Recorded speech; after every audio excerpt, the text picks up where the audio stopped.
Now, a large part of the former Redcar steelworks on Teesside has been demolished. The basic oxygen plant, known much more colourfully as the BOS, was brought down in the UK's biggest controlled explosion for 3/4 of a century. More than 1.5 tonnes of explosive were used at the Teesside site. Our business correspondent Ian Reeve had his fingers in his ears.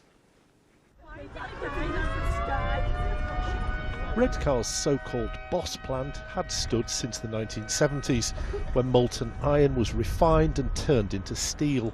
But with the redevelopment of the former steelworks, it had to come down.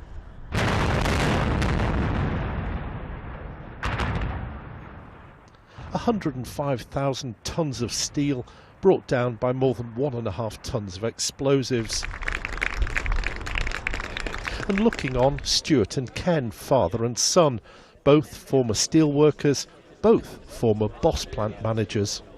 It gave a brilliant living to so many people in the area and beyond, and you know, there's something sad about I guess losing it on that front.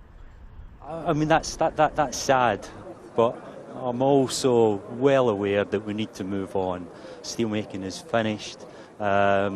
We need to now develop this area, so all of the things that's happening with Tees works, taking this down and moving on is the best possible legacy.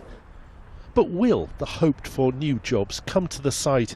This last week has seen markets, companies and investors all spooked. Well, I think we're uniquely placed that we've got the largest brownfield site in Western Europe. We've got the UK's largest free port with all the incentives that brings. We've got the site and support of government as well. And actually that inoculates us from some of the international headwinds that we're seeing. So the likes of SEA, Net Zero Teesside, BP, who are all committing to the site, are not slowing down. They're still committing, running as quickly as they can.